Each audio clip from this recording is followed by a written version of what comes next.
আসসালামু আলাইকুম রহমতুল্লাহ। কী অবস্থা ভাইয়েরা? আছেন তো সবাই ভালো না? তো আসল কথা আসি, যে দেশের জাতীয় ফল খাইতে তেল লাগে সে দেশের কী হবে সেটা ভালো করে জানা আছে।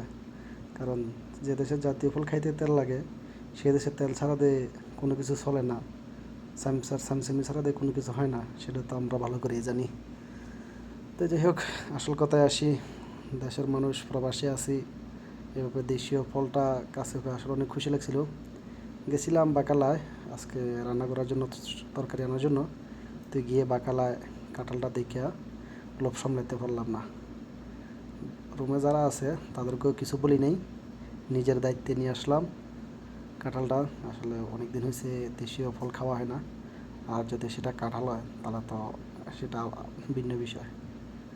তো পছন্দ হওয়ার সাথে সাথেই দোকানদারের সাথে কথা বলে নিয়ে আসলাম।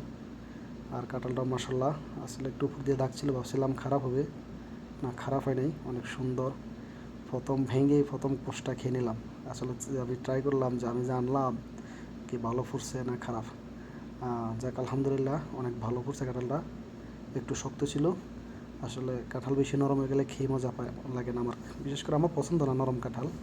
তো একটু শক্তই ছিল, সেজন্য মানে আগে একটু ভাঙা নিজের মনের তৃপ্তি মতন কয়েকটা পিস খেয়ে নিলাম আর কি। তো খাইতেছি আর কথা বলতেছিলাম, সাথে ভিডিও করতেছিল, রুলাইন বেয়া ছিল। ওনাকে বললাম যে আমি কাঁঠালটা খাই আর ভাঙ্গি খাই, আপনি ভিডিও করেন। তো উনি বলতেছে এটা কি ঠিক যে আপনি ভাঙবেন খাইবেন আর আমরা ভিডিও করবো? তো ওনারা বুঝাইতেছিলাম। সাথে ছোটো ভাই আছে। তো আগে তো হাতে তেল মেখে নিছে, কারণ কাঁঠালের আঠা সহজে তো সারানো যায় না হাতে লেগে গেলে। তো খুলতেছিলাম, সাথে ছোটো ভাই আছে, রুলাইন ভাই আছে, সবারই নিয়ে। আর দেশীয় ফল অনেক দিন পরে পাইছি, কারণ দেশে যে সময় ছুটিতে যাই এ সময় এসব ফল পাওয়া যায় না। অন্যান্য সব ফল থাকে, কারণ আমরা যারা প্রবাসে থাকি তারা ম্যাক্সিমাম লোকই আমরা শীতের সময় দেশে যাই আর কি। এই কারণেই আমরা এসব কাঁঠাল, কিছু কিছু মৌসুমি ফল পাই না।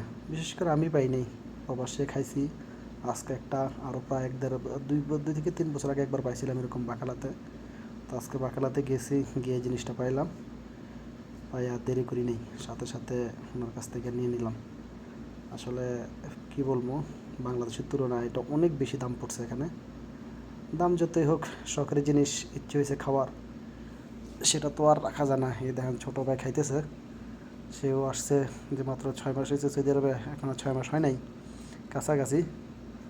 তো সেও দেখলো যে প্রবাসী জীবনে দেশীয় ফল পাইলে কত ভালো লাগে। যাই হোক, এভাবে কাঁঠালটা ভাঙলাম পুরোটা, ভেঙে খাইলাম, নিজে যতক্ষণ ভালো লাগছে খাইছি। তারপর রুমে যারা ছিল তাদেরকেও দিলাম।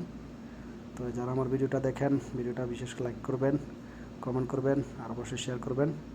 ফলো করতে তো ভুলবেন না। আসসালামু আলাইকুম।